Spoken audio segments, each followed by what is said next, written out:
The mop stopped moving the moment the first mortar landed, and Corporal Deshaun Utley, watching from the mess hall window, would later swear the janitor's hand did not so much as twitch on the handle.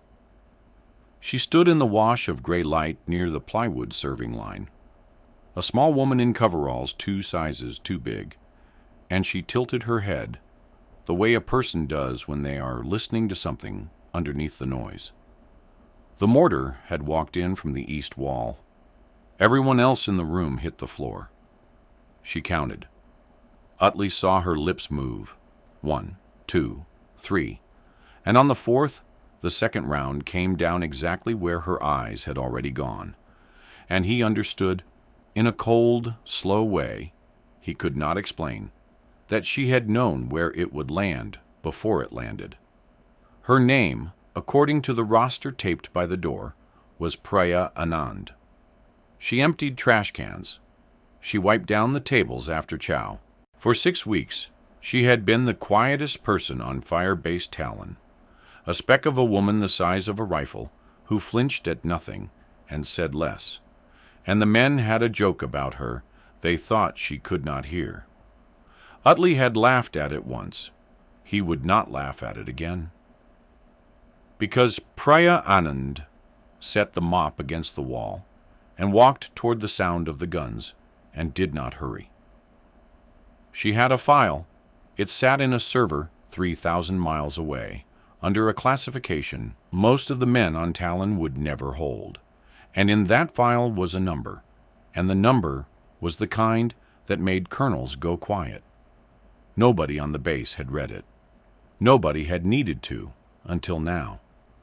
She did not yet know that before the sun went down, she would be the only reason a single one of them lived to tell the joke differently. If you have ever been underestimated, written off, walked past, counted as nothing by people who never bothered to look, then stay with me because this story is for you. Subscribe if you believe the quiet ones are worth watching. Drop the name of your city in the comments so I can see how far this one travels. And stay to the end. Because what Priya Anand does on that ridge 2 hours from now is something 4 separate people will spend the rest of their lives insisting could not have happened. It happened. Let me take you back. 6 weeks earlier, she had come off the resupply bird with 1 duffel and no rank anyone could see, assigned to Talon as a contract custodial staff, and the sergeant who checked her in barely looked up. Fire-based Talon sat in a bowl of high desert on the eastern edge of the valley, ringed by ridgelines the color of old bone, a scatter of Hesco barriers and plywood and canvas baking under a sky so wide it made men feel small and mean. The wind came down off those ridges every afternoon, carrying grit that got into teeth and rifles and coffee. And at night, the cold came just as hard, and the place had the particular loneliness of a spot the war had half forgotten and might remember at any moment. Priya learned the ridgelines the way other people learned a room. In her first week, walking the trash detail along the perimeter, she logged the ranges without a rangefinder, the burned truck at 800, the notched rock where the north spur fell away at 1100. The lone dead tree on the eastern high ground she put at just under a mile. She did it the way you might notice the exits in a strange building. Not because you mean to use them, but because a part of you never stopped keeping count. That part of her had been built by a woman named Sergeant Fen Oduya. And Fen was not dead, and Fen had never once told her to listen for the quiet.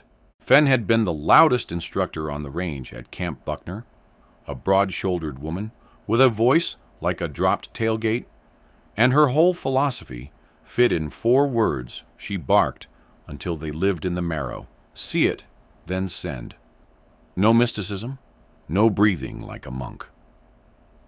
Fen taught that the shot was a math problem you solved with your eyes open and your ego shut off, that the rifle did not care how you felt, that the target did not care either, and that the only thing standing between a miss and a hit was whether you had actually looked or only thought you had. Priya still called her twice a year. The last time, Fen had said the thing she always said at the end. You still owe me a perfect string, and Priya had said she was working on it, and meant it. She never told anyone on Talon any of that. She wiped tables. The men had a name for her. It started with a supply specialist named Boyd Trask, a big, loud sergeant with a weightlifter's neck and a talker's need to fill every silence. And Trask was not stupid. That was the thing people forgot later. Trask could shoot. Trask ran the base marksmanship refreshers and put rounds where he wanted them, and had a right to some of his swagger. But Trask had built his whole self on being the biggest thing in any room, and a silent woman who looked at the ridgelines too long was a thing he could not read. And what Trask could not read, he made small. He called her the mouse.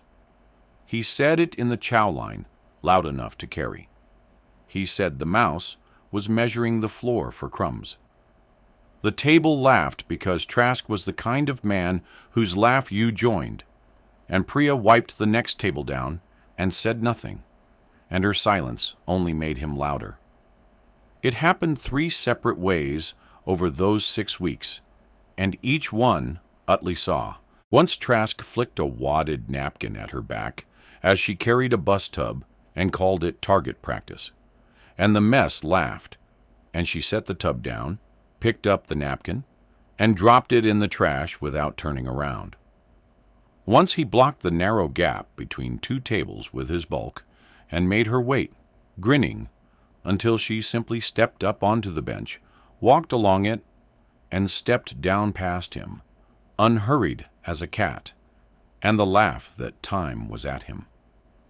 And once, on the range, when a young private was struggling to zero, and Trask was riding him for it, Priya, passing with a trash bag, stopped, looked at the target through the spotting scope nobody offered her, and said, "Quiet, your parallax is off.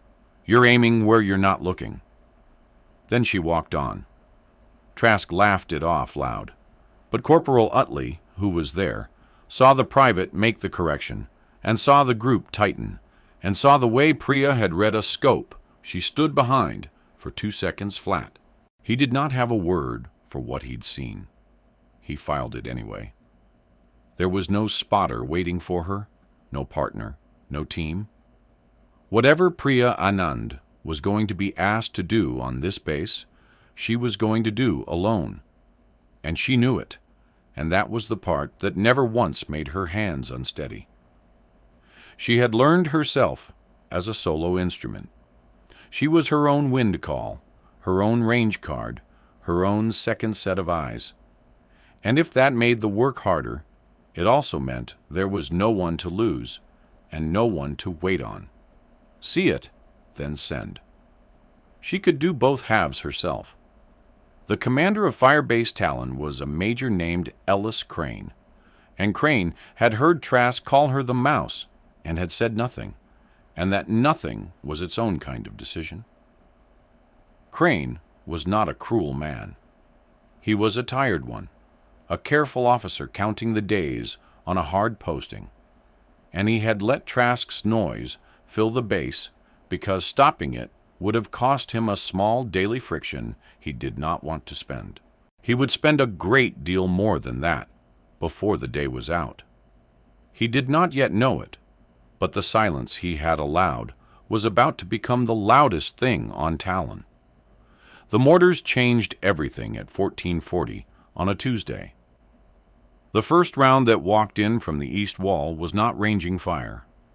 It was the front edge of a coordinated assault, and the men who had planned it had done their homework.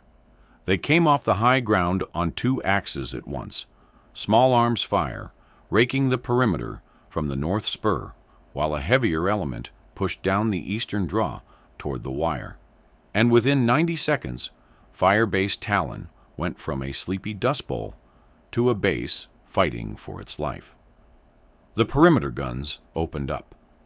Someone was screaming for a medic on the north side. Crane was in the operations shack with a headset crushed against his ear trying to raise anyone, and the picture coming back was bad and getting worse. The enemy had a support by fire position up on the eastern high ground, a machine gun and spotters tucked in the rocks near that lone dead tree, and it was pinning the whole eastern half of the base flat. Nobody could move. The gun owned them.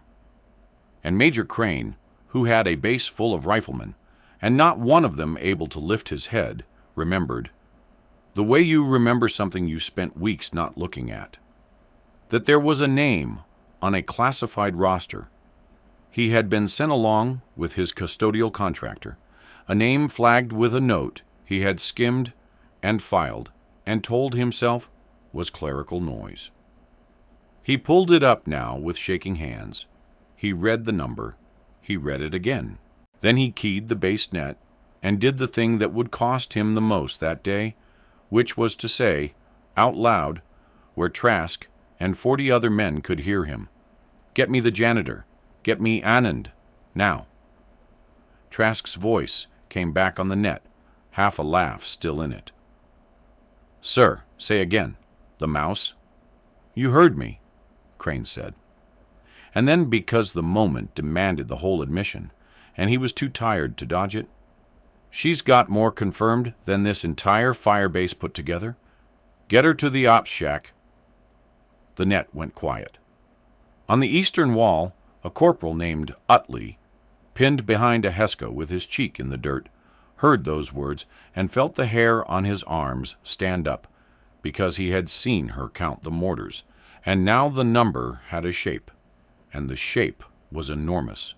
She came into the ops shack still in her coveralls. Crane held out a rifle case someone had hauled from secure storage. Her rifle, it turned out, had come in on the same bird she had, locked away for 6 weeks 3 feet from the mops. She opened it, and her hands moved over the bolt action inside with the unbothered familiarity of a woman greeting an old dog. And Crane said, "Eastern high ground, near the dead tree. Machine gun and spotters. They've got us flat. Can you—" "Yes," she said. One word. She was already moving. Her first radio transmission went out 90 seconds later, from a firing position she'd chosen on the roof of the ops shack. Prone behind a sandbag some sergeant had filled months ago and never used, her eye already down the scope, her voice flat and even, and utterly without fear.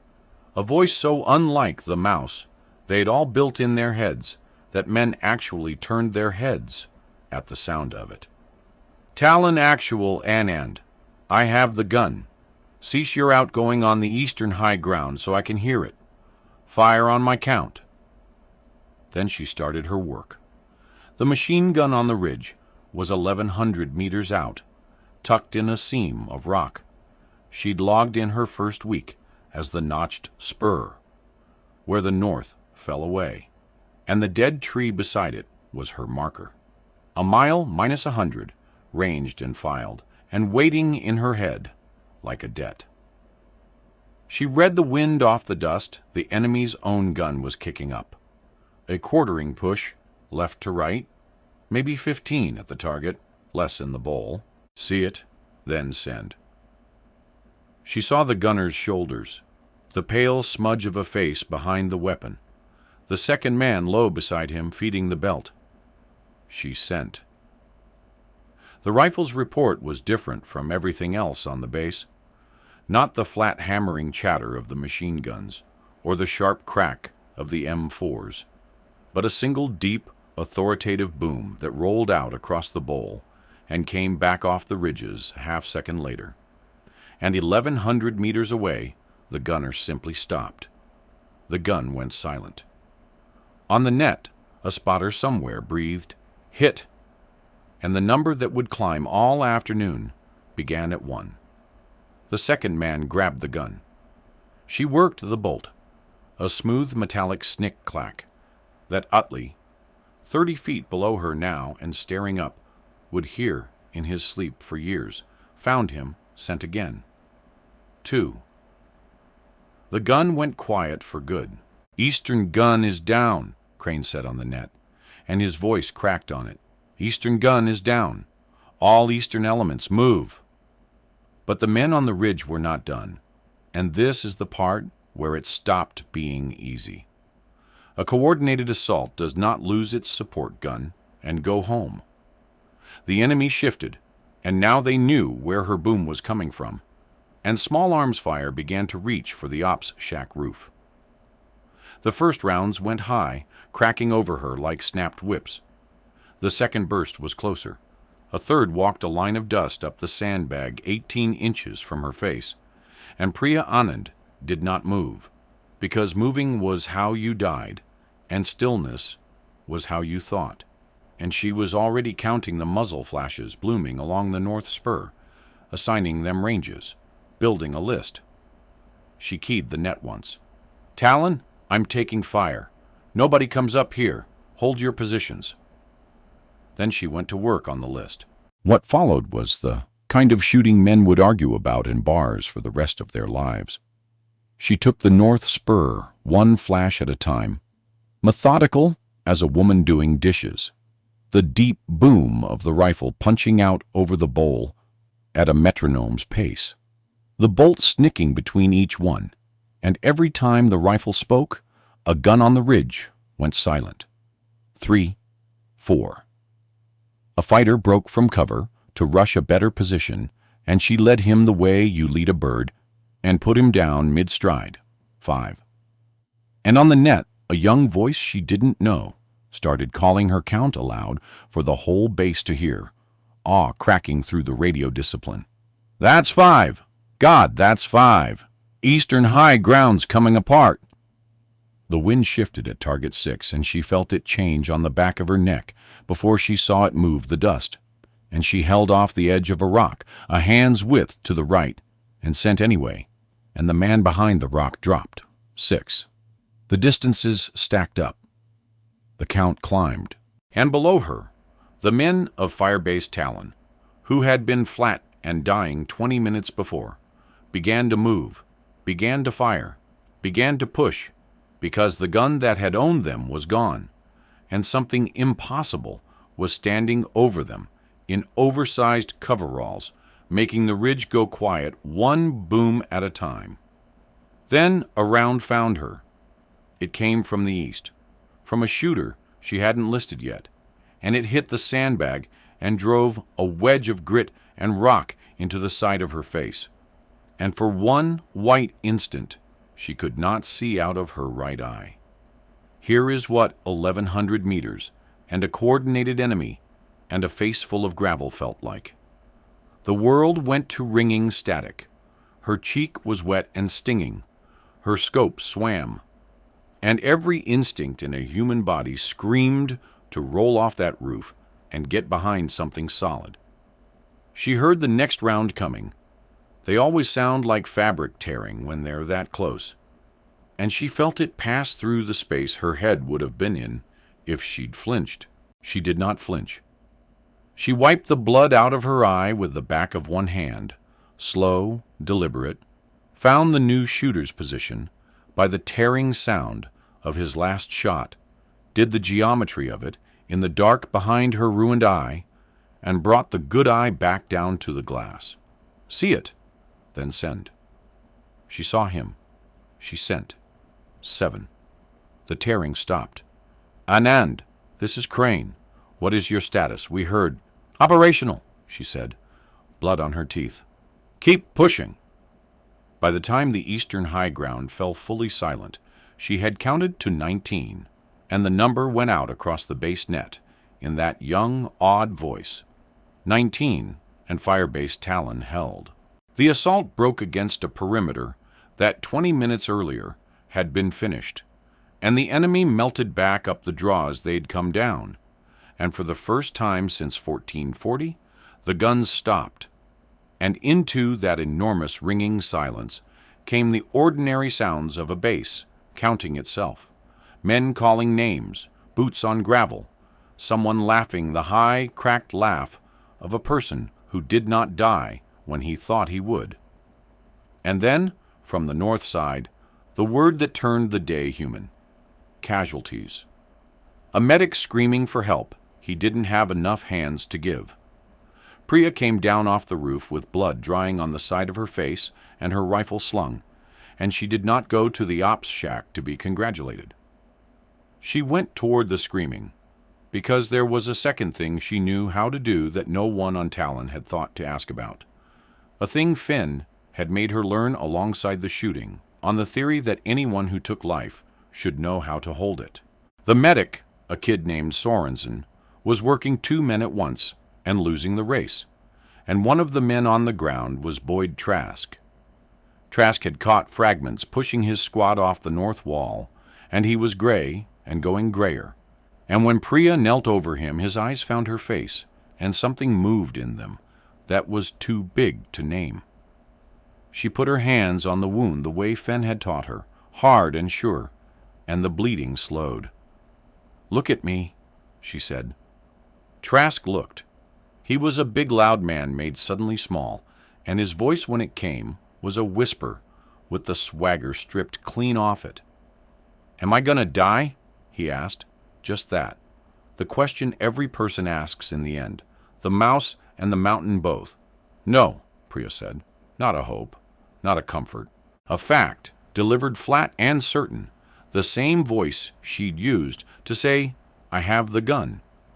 You're going to get up from this and be a pain in my neck for years. I've got you. You're not going anywhere." And Boyd Trask, who had called her the mouse in the chow line 6 weeks running, began to cry, silent and shaking, while the hands that had just made a ridgeline go quiet held the life inside him until Sorensen could get the plasma running. She stayed until his color came back. She stayed until the bird came. She never once mentioned the napkin, or the bench, or any of it. She just kept the pressure on and told him twice more that he was not going anywhere until he believed her. She thought it was over. It was not over. The bird that came for the wounded was a medevac helicopter, and it flared in over the eastern wire in the last gold light of the afternoon with Trask and 3 others strapped inside, and Priya stood watching it lift with her rifle across her back. And that is the moment the second thing went wrong. Because the enemy on those ridges had not been beaten so much as pushed back, and they had left something behind, a heavy machine gun, moved in the confusion to a new position on the western ridge, a position nobody had cleared because everyone had been looking east. And as the medevac bird climbed out fat and slow and full of wounded men, that gun opened up on it. The first burst walked across the sky beneath the helicopter, and the pilot yawed hard, and the second burst was closer. And on the net the pilot's voice went tight and fast, taking fire from the west ridge. "I am hit. I have wounded aboard. I cannot maneuver. Somebody kill that gun." The bird staggered in the air, trailing a thin line of smoke, trying to claw for altitude with 4 wounded men and a crew aboard. And every rifle on Talon that could bear opened up on the western ridge, and every one of them fell short, because the gun was up high and far and dug in, and there was only one shooter on that base who could reach it, and she was already moving. But this shot was not the last one. This shot was worse in every way, and here is why. The machine gun on the western ridge was 1,300 meters out, and better dug in than the last, sat in a notch of rock that showed nothing but the black slot of its muzzle and a hint of the gunner behind it, and it was hammering at a helicopter that would not stop moving. Priya could not shoot the bird's problem away with a body shot she couldn't get. She had one target she could actually hit, and it was the weapon itself, the gun in its slot. And to save the men in that helicopter, she was going to have to put a single round through a gap in the rocks she could barely see, into the receiver of a machine gun. At 1,300 meters, in falling light, with the whole thing framed for less than a heartbeat at a time, as the gunner traversed to track the climbing bird. She went back up on the ops shack roof, at a dead sprint, and dropped into the prone, and there was no one to call the wind for her. No spotter, no team, no Fen, just a woman alone on a roof with one good eye, and a base full of men who could not help her, and a helicopter dying in the sky. She was her own everything now. She ranged it, 1,300, maybe 1,350. She read the wind the only way she could, off the smoke trailing from the wounded bird, and the dust standing off the western ridge, and the two disagreed, and she had to split them in her head and trust the split. The light was going amber and flat, the kind of light that lies about distance. And the target, the gun in its slot, was only a target at all in the instance the gunner swung it, because the muzzle flash bloomed brightest, and the slot opened widest exactly when he fired. That was the read. Not a rhythm she could count off, not a wind seam that would open twice, a single, ugly truth she saw and understood in one held breath. The only time she could see enough of that gun to kill it was the exact moment it was firing at the helicopter, and each of those moments would last a fraction of a second. And there would be no second chance, because the next burst might be the one that brought the bird down. She could not wait for a better window. There was no better window. There was only the flash, and the slot open behind it, and the round she had to have already sent, so that it arrived in that gap while it was still a gap. She breathed out. She put the reticle on the black slot in the rocks, and she did not wait for the flash to come, and then react, because reacting was a half-second, and a half-second was the whole distance. She timed the bird instead. She watched the helicopter climb, and she knew the way Fen had drilled into her. See it, then send.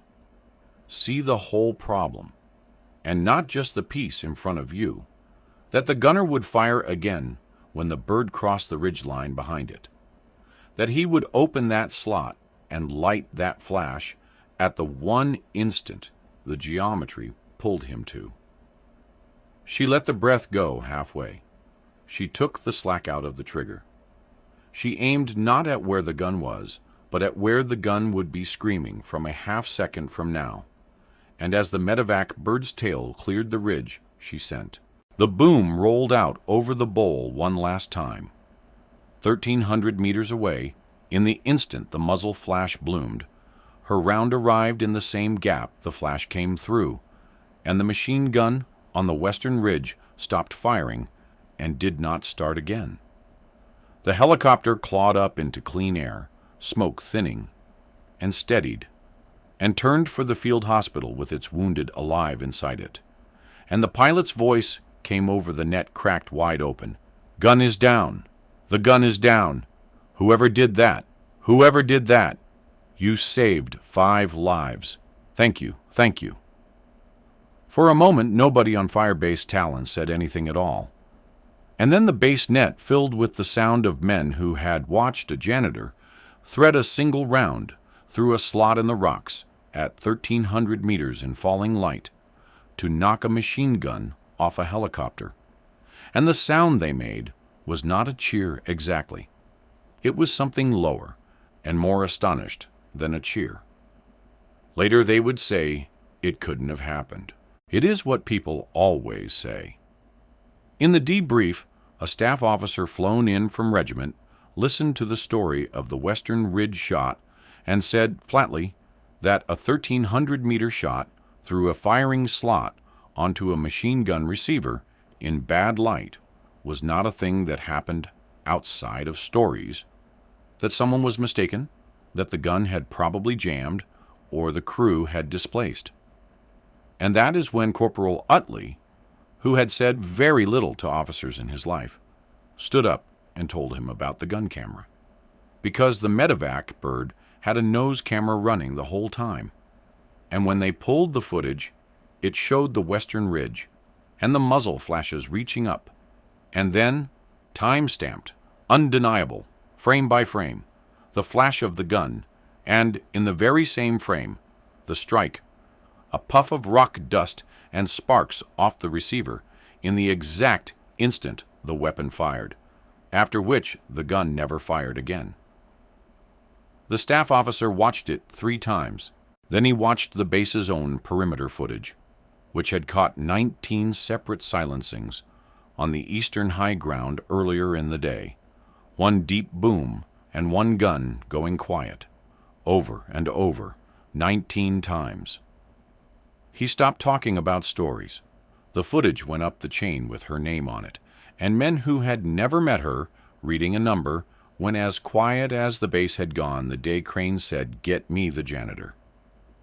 The final tally, counted and confirmed, and separate from that last impossible shot, came to 26 across the 2 actions. 26 that day?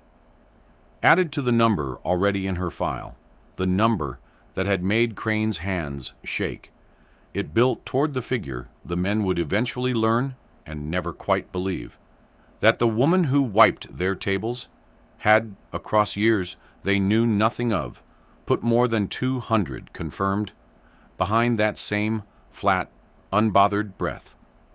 200. The mouse. They found her afterward at the wash station behind the mess, cleaning the grit and dried blood off the side of her face in cold water. Her rifle leaned against the plywood, where a mop had stood that morning.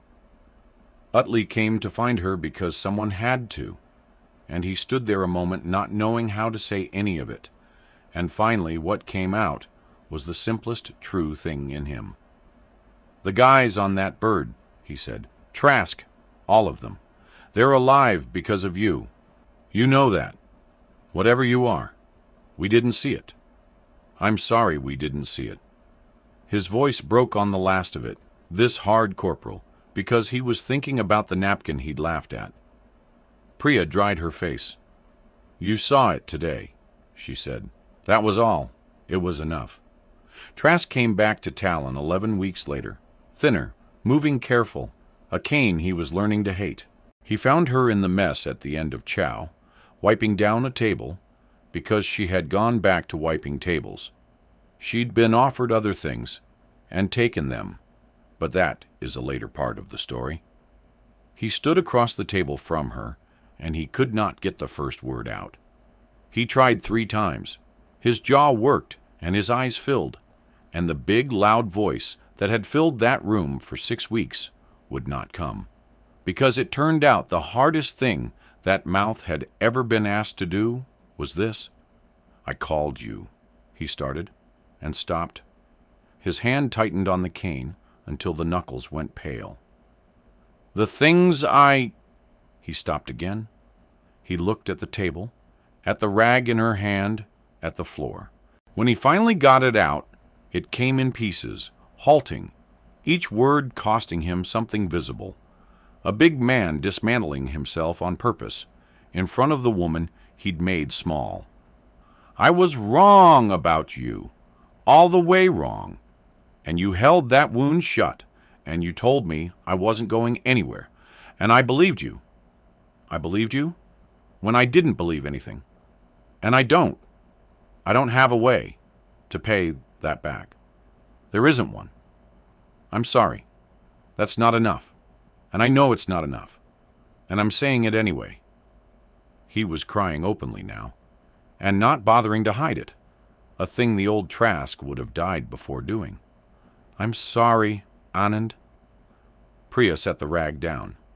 She looked at him for a long moment, with those flat, calm eyes, and what she gave him was not absolution exactly, because absolution was more words than she spent, and it was not coldness either. "You got up," she said.